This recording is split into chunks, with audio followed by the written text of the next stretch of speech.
Tim Orton, an adopter from the pilot project of Adopt a Home for Wildlife, gives an update about his wildlife home.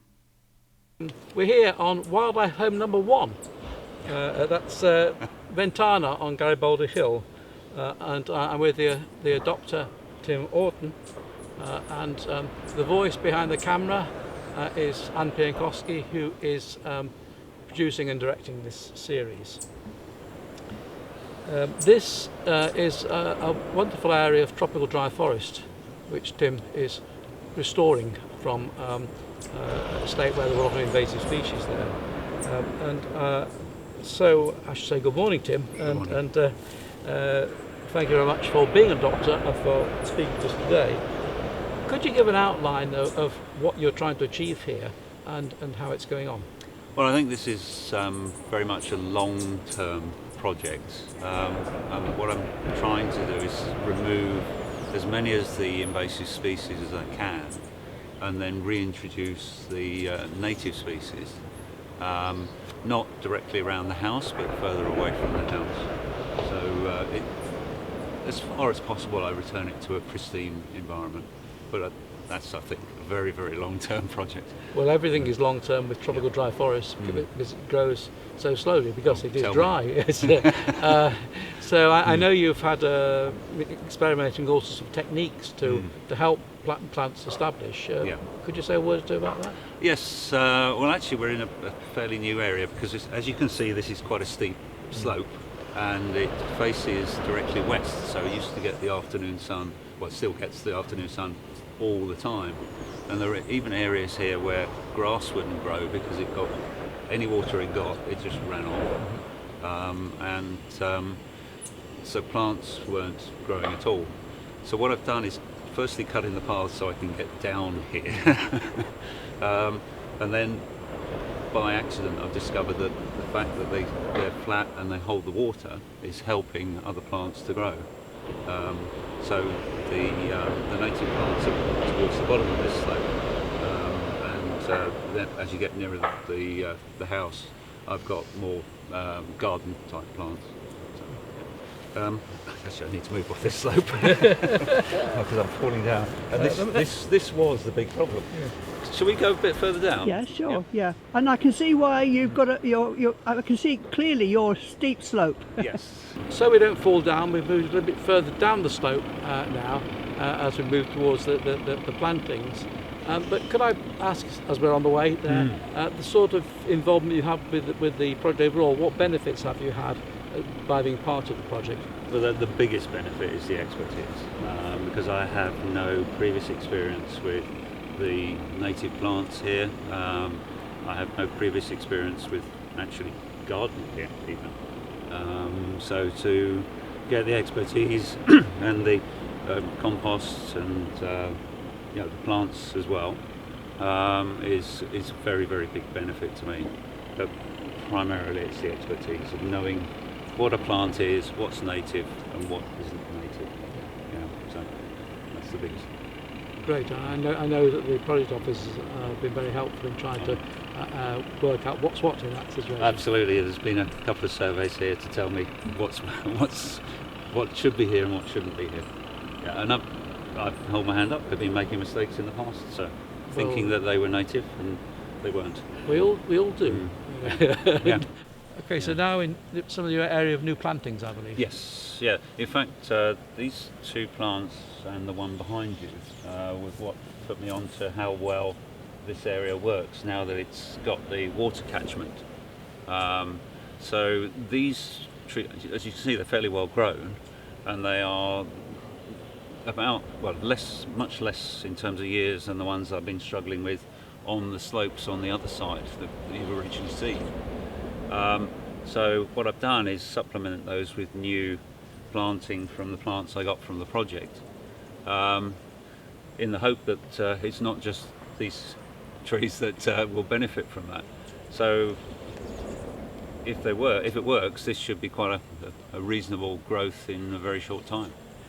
It's great that the experience that you've gained that are now enabling other adopters. You said you made some mistakes. He's enabling them to try and avoid those mistakes. So what were some of the mistakes you thought you made earlier on? Well, the first one was cutting down all of the invasives in the first place. What I should have done is left them to provide shade and just manage them rather than cut them down straight away, because the plants do grow better in their first few years within the shade.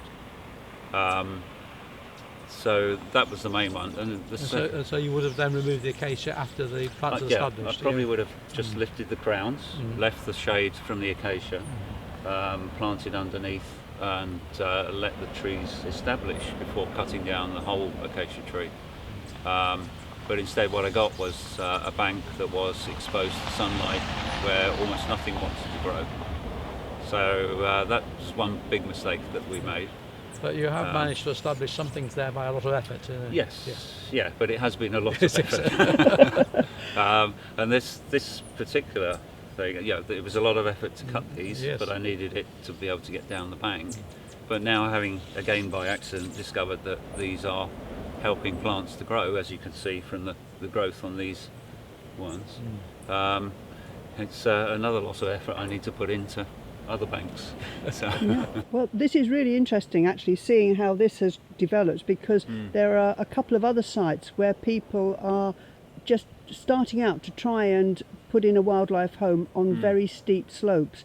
So I think this is another idea that we can share with them about how they might stop the water from just running off and give plants a better chance.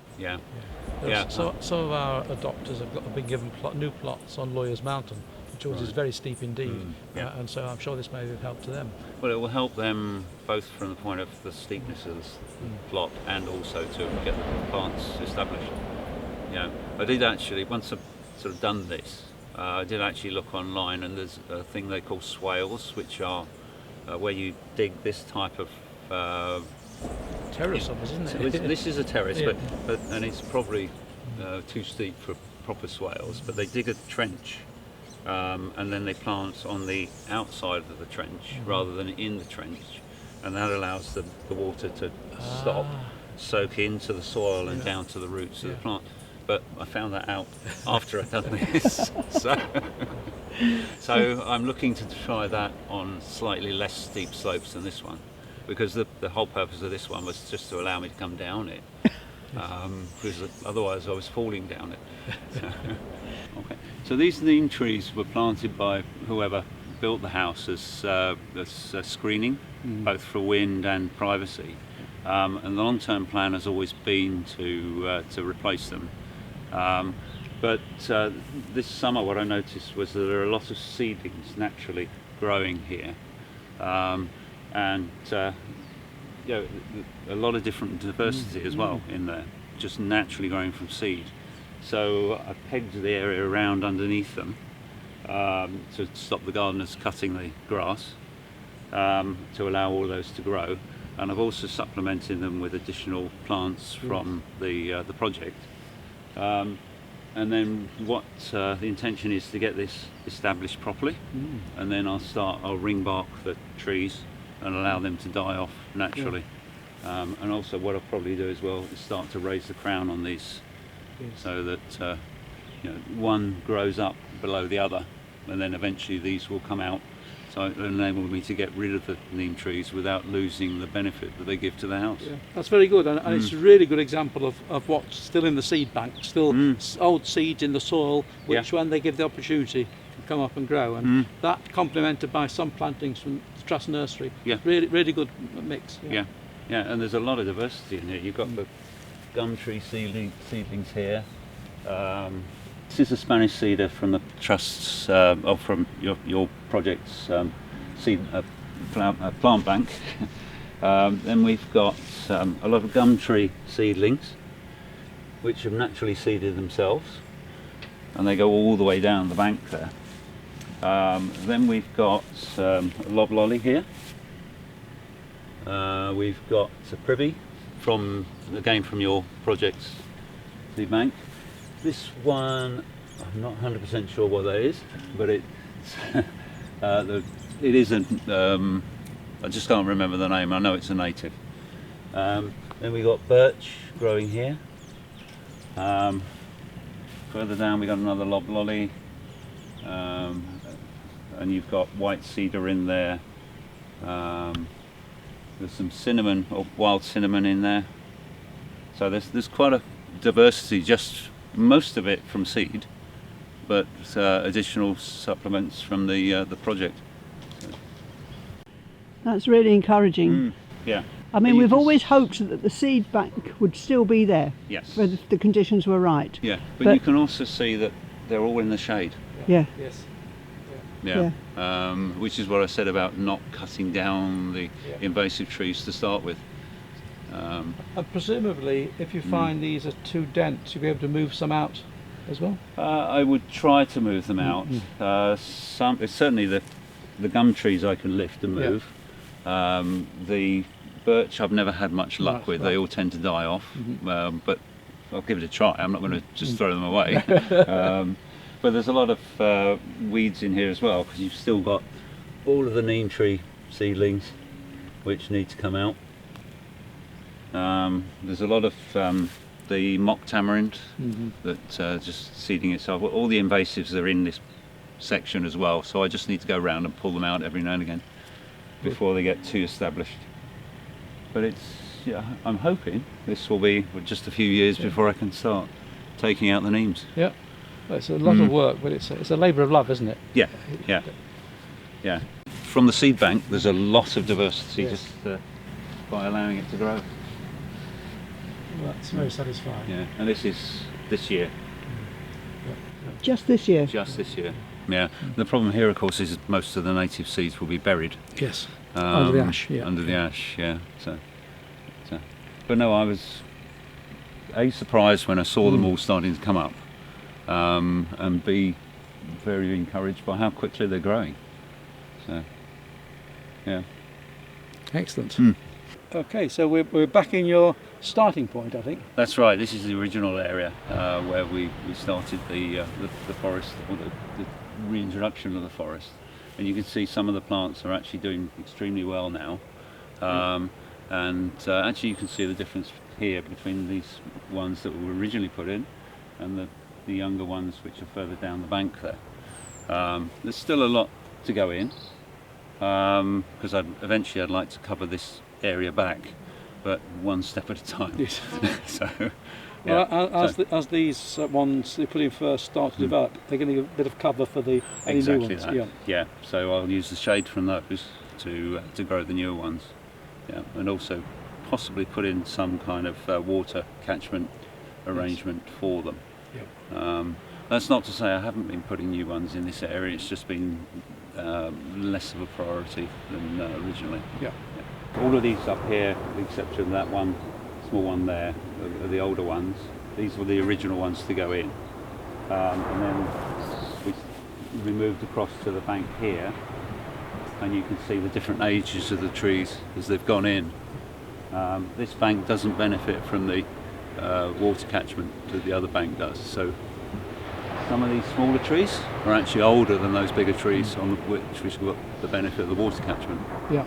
But I think you said that this last year you've had a bit more rain. Oh, absolutely. Than Absolutely. earlier, so you've got the ground vegetation's coming on as well now. Yes, yeah. I think the last few times I've spoken to you, we've been suffering from drought. So. Yeah. I think your comments have been not much has changed. No. Not much has changed. But that's the nature of tropical dry forest. Absolutely, yeah. So, things are starting to grow, and you can see the progression through now, which is good. Yeah. So it's coming well. But Great. Has a number of years to go yet. Yes. Yeah. Oh, and I can show you those ones that I tried with the tubes. Ah, yes. Yeah. Yeah. So they're around Yeah. here. Okay. So the privy absolutely loves it. Being in full sun and give it water to its roots when it needs it. Although it hasn't been much requirement this year. So in fact, those of you who've seen earlier videos will know that Tim was experimenting here, putting tubes down so the roots could be watered. Yeah, so the privy loves it. The jury is still out on the cedar. So we'll wait and see on that, how it compares to others that I've put in without the tubes. I do grow plants from seed myself, Yeah. or from cuttings, or from seedlings that I move on and grow on. So. I'd rather use seeds than cuttings. I will use cuttings, but I'd rather use seeds because you get the genetic diversity in this. Yeah. And some of these new ones are already producing berries and seeds. Great. So we're starting to get the cycle coming. Yep. That's great. Yeah, in fact, there's one right behind you. Right, if you'd let's like to have a at look. that then. So the gum tree there with lots of berries on it. So the birds will come in for that. Yep. And spread them around. Excellent. Yeah, it's flowering and it's finished flowering as well. So hopefully that will get berries on it as well, which is the first year I think I've seen that. So that's good. So hopefully it will now start seeding itself. Excellent. Project plants and these here that have not yet been planted in. So you've got more lignum vitae ready to go in. There's a privy. I think there's several privies in there at the moment. Then you've got the Spanish oak and white cedar there. And these are sea grape, which doesn't exist in this side of the forest. If you go over to the other side of Garibaldi Hill, there's lots of it. Yes. But this side, there doesn't seem to be any of it left. No. I'm not sure why. So I put some in to see how they survive on their own. Yes. And I was just because if there's something that's landed in the soil here, I don't want to kill them all off by putting them all in one go. Yeah. Well, these are used a lot down on Wildlife Home number 2 at Belham River mouth, Plain Hickson, and of course they are salt tolerant, which is why they're very good on down the shore there. I got a bonus. So I got the sea grape, and I also got a mahogany as well.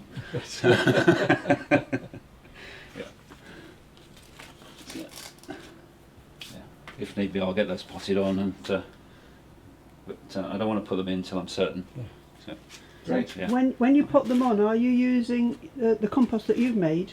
A combination. I use the compost I've made because it's leaf mould, so there's a lot of organics in there. I'm using the compost from the project, and I'm also using sand from the Belham River. Right. So I mix those together for the potting compost.